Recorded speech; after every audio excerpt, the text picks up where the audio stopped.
याद है जब ये बंदूक वाला कांड हुआ था, तो स्वाति मालीवाल जी को मैंने कॉल किया जी। रात को। स्वाति जी ने मेरा साथ दिया और स्वाति जी ने विद इन 10 मिनट एसएचओ साहब से लेकर कमिश्नर साहब तक कॉल कर दी कि ये जो बच्चा है ये एक सोशल एक्टिविस्ट है और अगर इसके साथ गलत हुआ है तो आप कार्रवाई कीजिए। और आप यकीन नहीं मानेंगे कि जो लोग मेरी कंप्लेन तक नहीं लिख रहे थे, स्वाति मालीवाल जी के एक फोन पर उन्होंने एफआईआर रजिस्टर कर दी 1 घंटे के अंदर। और जो लोग मुझे बंदूक दिखा रहे थे उन लोगों की पूरी हेकड़ी उन्होंने निकाल के रख दी। मतलब आप सोचिए कि कुछ अच्छे लोग हैं, कुछ अच्छे पॉलिटिशियन हैं जो आपको सपोर्ट करते हैं। स्वाति मालीवाल जी के साथ तो खुद भी एक गलत एक्सपीरियंस हुआ, हमने देखा। अरविंद केजरीवाल जी के घर जी, के जी, बाहर जी। बिल्कुल गलत हुआ। और स्वाति जी को मैं जितना जानता हूँ, स्वाति मालीवाल जी एक बहुत ही ज्यादा ईमानदार लेडी हैं और मैं मान ही नहीं सकता कि वो किसी के साथ भी गलत कर सकती हैं। और जैसा कि आरोप स्वाति मालीवाल जी पर लगाए जा रहे हैं कि वो बीजेपी से इन्फ्लुएंस होकर आम आदमी पार्टी के खिलाफ है, तो ऐसा बिल्कुल नहीं है। स्वाति मालीवाल जी गली गली में गई और उन्होंने पूरी दिल्ली में दिखाया कि कैसे यमुना का पानी गंदा है, गली में पानी नहीं आता, शीश महल एक कॉलोनी जो पूरी की पूरी खंडर में तब्दील हो गई है, संगम विहार खराब पड़ा हुआ है। दिल्ली की पूर्व मुख्यमंत्री जो रही हैं आतिशी, उनकी अपनी विधानसभा कालका जी की गलियों का जो हाल है उन्होंने खुद एक्सपोज किया है। और उस बीच कई बार मैं भी उनके साथ रहा हूं, तो मैंने खुद देखा है कि कैसे पूरी दिल्ली इन लोगों ने सत्यानाश कर दिया पूरी दिल्ली का। तो स्वाति जी ने एक बहुत अच्छा काम किया है और मैंने भी उनके साथ उस वक्त काम किया, तो मुझे उनके साथ काम करने का मौका मिला तो मुझे बहुत अच्छा लगा। और मैं उनको ऐसे अपना आइडियल मानता हूँ स्वाति मालीवाल जी को। और आज मैं ऑन एयर आज पहली बार बता रहा हूँ क्योंकि स्वाति मालीवाल जी ने स्पा सेंटर्स पे रेड की जब वो दिल्ली महिला आयोग की अध्यक्षा थी। उन्होंने तमाम नशे के अड्डों पर रेड की। उन्होंने दिल्ली पुलिस से कहा कि मैं आईटीओ में अपने ऑफिस से बैठी बैठी मुझे दिखाई दे गया कि यहाँ पे नशा चल रहा है, पर तुम्हें दिखाई नहीं देता, 100 मीटर की दूरी पर बैठे रहते हो, तुम्हें नजर नहीं आता। तो उन चीजों से मैं इन्फ्लुएंस हुआ और मुझे लगा कि अगर स्वाति जी आवाज उठा सकती हैं तो मैं क्यों नहीं। दिल्ली की जो नई मुख्यमंत्री आई हैं रेखा गुप्ता जी, उनसे मेरी बहुत सारी उम्मीदें हैं क्योंकि उन्होंने आते ही शालीमार बाग थाना, एक पूरा की पूरा भ्रष्ट थाना, पूरे के पूरे थाने को सस्पेंड कर दिया। एसएचओ से लेकर के कांस्टेबल तक खाली हो गए, नई नियुक्ति हुई। अभी पीछे एक वीडियो आया, north west DCP sir Bhishma Singh ji, उनको कहा डीसीपी साहब टॉलरेट नहीं किया जाएगा कुछ भी गलत काम। क्वीन कॉन्वेंट स्कूल उसे भी बंद उन्होंने करवाया। तो लगातार वो जिस तरीके के मुद्दे उठा रही हैं सीएम रेखा गुप्ता जी, जनता के बीच में है। तो नायक मूवी के अनिल कपूर जैसी वो नजर तो आती है, पर शुरू शुरू में अरविंद केजरीवाल जी भी ऐसे ही थे। अब देखना ये होगा कि रेखा गुप्ता जी जैसी अभिनेता हैं, फीमेल फाइटर बन गई हैं, मैं दिल से उनकी प्रशंसा करता हूं, पर वो मेरे से जो प्रशंसा आज पा रही हैं इस पॉडकास्ट में, वो आगे इन प्रशंसाओं को पा पाएंगी या नहीं। हो सकता है कल वो कुछ गलत करती हैं तो मैं उसके खिलाफ खड़ा होऊंगा। अब एक शासक बदलते ही जहाँ पे माफिया पला, गैंगस्टर पले, गुंडे पले जी, बड़े बड़े जिन्होंने मार काट सीधा हुई, और वो जेल में रहकर भी वीडियो बनाते, जेल में तो उनका घर ही था जी, बहुत बुरा हाल था। एक वो पुलिस आज उसकी छवि एकदम बदल जाती है सिर्फ एक योगी आदित्यनाथ जी के आने से, एक शासक बदलने से। तो शासक बदलना और एक शासक का कितना बड़ा रोल है, क्योंकि जो आप परिवर्तन चाह रहे हो, देखिए जनता भी क्या है, उसे अपना काम करना है, नौकरी करनी है, व्यापार करना है, उसको तो इनके बीच में रहना ही पड़ेगा। बिल्कुल आपने बहुत अच्छी बात कही है कि शासक पे डिपेंड करता है कि आपका क्षेत्र कैसा होगा। जी, एक राजा ही ये कारोबार संभाल सकता है, ये टेंशन संभाल सकता है कि उसके इलाके में क्या माहौल होगा। और मैं तो इन सीएम्स को राजा ही मानता हूँ। और जैसे दिल्ली की राजा हमारी रेखा गुप्ता जी हैं, यूपी के राजा योगी आदित्यनाथ जी हैं, जैसे ही उनकी सरकार आई तो यूपी में बड़े बड़े माफियाओं के घरों पर बुलडोजर चले, अतीक अहमद जैसे बड़े बड़े गुंडों के एनकाउंटर्स हुए, लाइव ऑन रिकॉर्ड हुए। तो आप सोचिए कि गलत गलत चीजों को बर्दाश्त नहीं किया जा रहा, उन चीजों को बख्शा नहीं जा रहा। अगर यूपी में किसी ने किसी पत्रकार पर हाथ उठा दिया तो अगले दिन उसके घर पे बुलडोजर चल जाता है। अगर दिल्ली की सरकार भी ऐसी हो जाए तो मुझे लगता है दिल्ली पुलिस की तो इमेज ही बदल जाएगी। और दिल्ली पुलिस अब बहुत भारी भरकम दबाव भी महसूस कर रही है। मैं खुद देख रहा हूं कि बीते लगभग 2 महीने से जब से बीजेपी की सरकार है, तो दिल्ली पुलिस वर्क मोड पर है।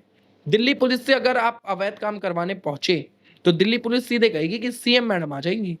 तो दिल्ली पुलिस को भी डर है। तो अगर ये वर्क मोड ऑन रहता है, जैसे मैं भी रेड करने गया, तो मैंने भी बोला कि सीएम रेखा गुप्ता जी भी अभी इन तमाम चीजों के खिलाफ हैं, तो आप ये काम मत करिए। तो पुलिस वाले एकदम सचेत हो जाते हैं। पुलिस वालों को बहुत डर लगता है सीएम रेखा गुप्ता जी से। तो ये छवि बरकरार होनी चाहिए, केजरीवाल की तरह नहीं कि केजरीवाल सीएम थे, हालांकि पुलिस उनके हाथ में थी नहीं, पर सीएम के पास बहुत सारी पावर होती। मैंने एक पोस्ट डाला कि बीजेपी से भी सवाल किए जाएंगे, और मेरे चैनल पे आप देखोगे मैंने समस्या फिर भी उठाई है, और मैंने बीजेपी से भी सवाल किए हैं कि अब तो आप सत्ता में आ गए हो, आप ही के मंत्री हैं रविंद्र इंद्राज जी, उनकी विधानसभा में इतना बुरा हाल है, जनता मर रही है, खुले आम रोडों पर पानी भरा हुआ है, पार्क के हालत खराब है, अब आप सुधरवाते क्यों नहीं हो? तो मैंने उनसे भी सवाल किए हैं, पर जवाब नहीं मिला, और अभी तक वो रोड सुधरे भी नहीं है।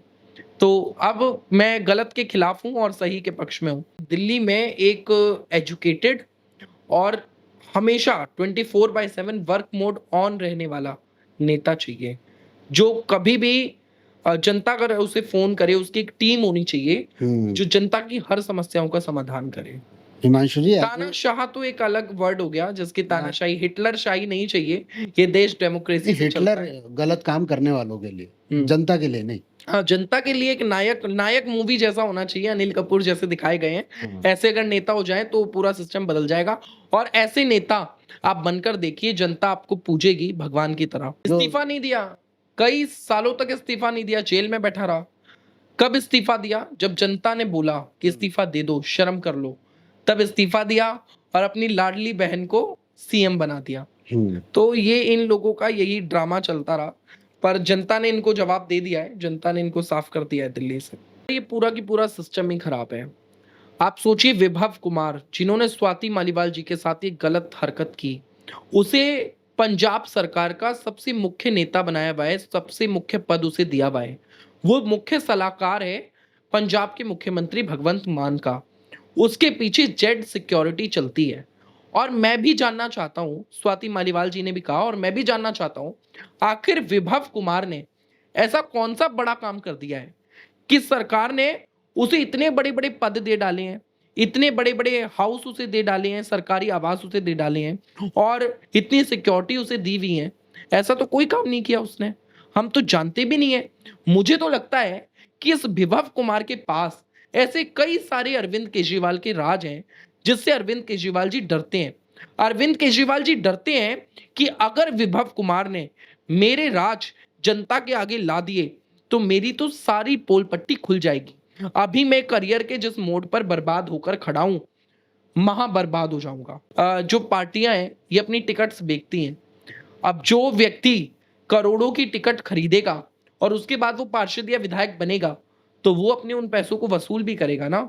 और पार्षद की तो कोई सैलरी ही नहीं होती, तो वसूल कहां से करेगा? आपसे और हमसे करेगा। हमारे घर बनेंगे तो हम ही से वसूलेगा, हमें ही ब्लैकमेल करेगा। तो यही चल रहा है पूरी दिल्ली में, यही चल रहा है सर। तो दिल्ली में शोषण चल रहा है एक तरीके से, जनता का। नेताओं का कभी शोषण नहीं होता, पुलिस वालों का कभी शोषण नहीं होता, पर जनता का हमेशा शोषण होता है। क्योंकि लड़ता कोई और है और उनकी वाइफ या उनके हस्बैंड संभालते हैं।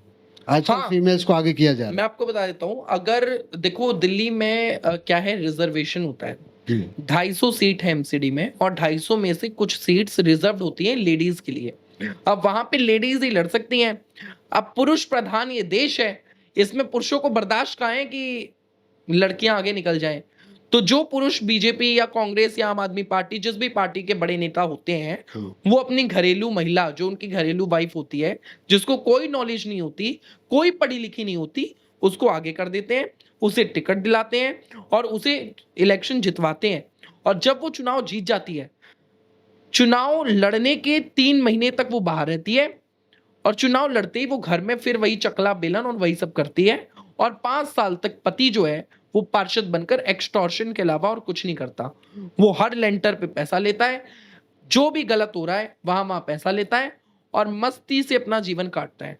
ये सब पूरा सिस्टम ही खराब है सर। एमएलए और निगम पार्षद, नीचे वाली जो बेल्ट है, वो इतना ज्यादा करप्टेड है कि ऊपर वाले को डिसीजन नहीं लेने देते, ये सीट के लिए लड़ते रहते हैं। भाई हमें, आपने देखा होगा हमेशा एमएलए अभी इस पार्टी में, अभी एमएलए दूसरी पार्टी में, इससे भी नहीं आ रहा तो निर्दलीय, फिर दोबारा बीजेपी, फिर कांग्रेस, फिर आम आदमी पार्टी। जी। एमएलए ही डिसीजन मेकर होता है, नीचे जो चल रहा है। दिल्ली में लाखों अड्डे चल रहे हैं, एक एक विधानसभा में लगभग 2-2 हजार अड्डे चल रहे हैं। तो ये लाखों अड्डे हैं जहां गलत काम होते हैं।